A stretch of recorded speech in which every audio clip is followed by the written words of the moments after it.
So now I'd like to bring up my friend Eric here. So Eric has been helping us out with students recently. Some of you know him, some of you don't. I've known Eric we've tried to figure this out. I think it's been about 7, 8 years or so. Close to that, yeah. Yeah, something like that. So Eric, would you please tell us your story? I got about an hour, right? Oh. Just about, just under that. All right. I'll try to keep it brief. When I was 5 years old, I knew God called me to the ministry. And I was in love with God. I wanted nothing more than to go to church every week and just hear about God. But somewhere along the way, life happened. And you know how life does. It throws curveballs at all of us. And the curveballs it threw at me were more than I felt I could bear. And I turned my back on God and walked away. I grew bitter and angry, and I wanted nothing to do with God.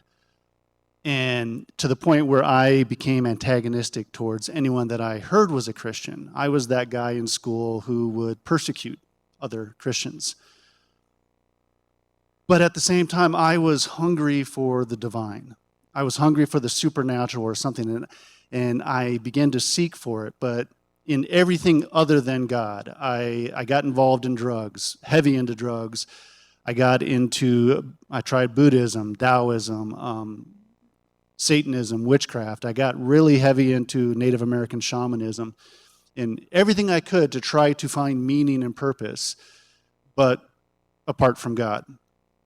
And about early part of 1993, I began to have these dreams.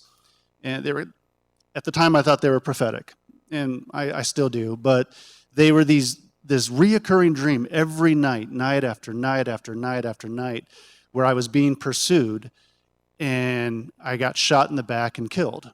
And when I was laying there dying, the date would flash, and it was August 23rd, 1993.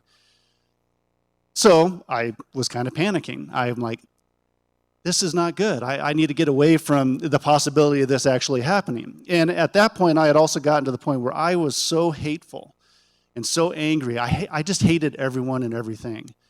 So I decided I'll just get away from society. I had an uncle that he was on the run. When he got out of prison, he had skipped probation, and he was hiding up in the mountains up by Prescott, living off the land. And I decided I'm going to go take off to the mountains with him. Don't have to deal with anyone. No one's going to shoot me in the back. I'm good.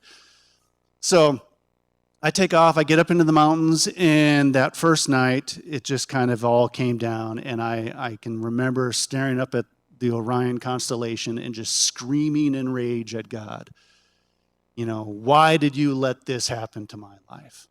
Why did you allow all these horrible things to happen? And just telling him how much I hated him. And somewhere along the way that night, I kind of threw out a challenge at God. I dared him to prove his existence. I told him, if you really are real and you really do care about me, then prove it. Fix this screwed up life. And I went to bed. And that night I had a different dream. It was the first time in months I had a different dream. And this dream, all it was a voice over and over again saying, get out of the mountains now. Okay, well, it's better than the other dream. So I woke up the next morning and I was literally covered with insect bites. And I'm like, oh man. So I sit there and I get down by the campfire and I sit down on a rock, and all these ants start coming towards me. So I got up and I went over and sat in a different spot, and they changed direction. I'm like, okay, that's odd. I did that 4 or 5 times, and every time they changed direction and came at me. So at that point, I'm a little thick-headed. I'm like, well, maybe I just won't sit. Yeah, it can't be anything like God or anything. So that rest of that day, I had a hummingbird, a little tiny, cute little bird that followed me everywhere I went that day, dive bombing me and attacking me. So at that point, I'm like, okay, maybe I need to get out of the mountains. Go figure, right? So I leave the mountains, get out, and the first thing I do is I connect with a buddy from high school. He was a big, burly guy named Adam. And I'm like, hey, let's go hit Whiskey Row in Prescott. So I just wanted to get as plastered out of my mind as possible. And So we went to Whiskey Row, and needless to say, in a very short period of time, we got kicked out of every single bar there because I was starting fights. I was just angry and wanting to take it out on people around me. So at that point, we're walking down the sidewalk, and I'm just angry and bitter, and there was a street preacher on the corner witnessing to people. And I was like, oh, this is going to be fun, because I used to be the guy that would argue with them. And most Christians I had encountered up until then did not know their Bible. If you ask them, they're like, yeah, I'm a Christian, I go to church. But if you ask them to explain why they believed what they believed, they could never answer you. My parents said I should or something. And so I got into it with him, and I'm starting to kind of question him and go down all these regular arguments I used to. And he had answers. I mean, every argument I had, he shot it down to the point where at one point I'm like, oh yeah, well, prove it. You say it's in the Bible, prove it. So he pulled out his Bible. It's right there. It's actually highlighted. And something inside of me snapped, and I began to reach for my gun. I had it behind my jacket, and I felt these arms, big burly arms, grab me in a bear hug and pin my arms. And I'm thinking, Adam, what are you doing? And I look over, and Adam's over there flirting with a girl. He was bored with the whole thing. There was no one there. There was no one there, but I was wrapped in an embrace that I couldn't break. And my friend Adam told me later, he goes, dude, you were growling. But I began to just growl and tell this street preacher how much I hated him. And he looked me right in the eye, and he began to tell me about the love of God. He began to tell me how much God loved me in spite of who I was and the things I had done. And I couldn't handle it. I literally screamed and turned around and ran away. And got home, packed all my stuff, and moved down here to Tucson where my grandparents were living. And about a month or so after that, it was like just that encounter with that street preacher just kept resounding in my head and resounding in my head. And finally, I'm like, all right, I consider it kind of like Jonah. Jonah had to spend 3 days in the night of a fish before he actually hey, maybe the God's trying to tell me something. And for me, it took a hummingbird. But at that point, I'm like, okay, God, I'm done. I'm done running. I'm done trying to do things on my own. You answered that challenge, that prayer up on the mountains in a way that defies logic.